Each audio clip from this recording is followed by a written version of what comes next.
താന്നിക്കാട് government welfare LP school news ക്ലബിലേക്ക് ഏവർക്കും സ്വാഗതം. ഇന്ന് 2020 നവംബർ 28 ശനി. വാർത്തകൾ വായിക്കുന്ന റിയ. പ്രധാന വാർത്തകൾ. നേപ്പാളിൽ ഇന്ത്യൻ സഹായത്തോടെ നിർമ്മിച്ച സ്കൂളുകൾ ഉദ്ഘാടനം ചെയ്തു. കോവിഡ് ബാധിതർക്ക് തപാൽ വോട്ട് പട്ടിക നവംബർ 29 മുതൽ തയ്യാറാക്കും. ഓക്സ്ഫോർഡ് വാക്സിൻ പുതിയ പരീക്ഷണം നടത്തും. ജില്ലയിൽ 374 പേർക്ക് കോവിഡ്, 485 പേർക്ക് രോഗമുക്തി. നാശല്യം പരാതിയുമായി വ്യാപാരികൾ. ഇനി ലീഗോ ഇല്ലാത്ത ഫുട്ബോൾ. ക്രിക്കറ്റിൽ നിറം മങ്ങി ഇന്ത്യ. വാർത്തകൾ വിശദമായി. നേപ്പാളിൽ ഇന്ത്യൻ സഹായത്തോടെ നിർമ്മിച്ച സ്കൂൾ ഉദ്ഘാടനം ചെയ്തു. നേപ്പാളിലെ ഗോർഖ ജില്ലയിൽ ഇന്ത്യൻ സഹായത്തോടെ പണി കഴിപ്പിച്ച 3 സ്കൂളുകൾ ഇന്ത്യൻ വിദേശകാര്യ സെക്രട്ടറി ഹർഷ് വർദ്ധൻ ഉദ്ഘാടനം ചെയ്തു.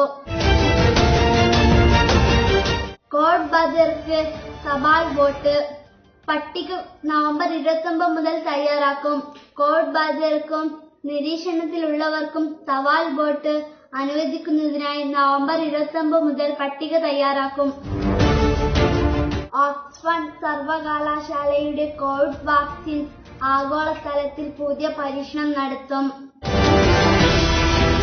ജില്ലയിൽ 374 പേർക്ക് കോവിഡ്, 485 പേർക്ക് രോഗമുക്തി. കോഴിക്കോട് ജില്ലയിൽ വെള്ളിയാഴ്ച 374 പോസിറ്റീവ് കേസുകൾ കൂടി റിപ്പോർട്ട് ചെയ്തതായി ജില്ലാ മെഡിക്കൽ ഓഫീസർ അറിയിച്ചു. ചികിത്സയിലുണ്ടായിരുന്ന 455 പേർ രോഗമുക്തി നേടി ആശുപത്രി വിട്ടു.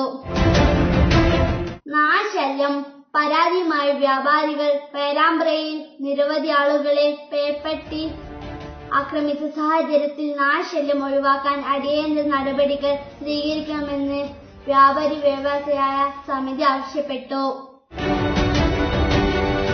കായിക വാർത്തകൾ. ഇനി ലീഗോ ഇല്ലാത്ത ഫുട്ബോൾ. അർജന്റീനയിലെ പ്രശസ്ത ഫുട്ബോൾ താരം ഡീഗോ മറഡോണ ബുധനാഴ്ച അന്തരിച്ചു.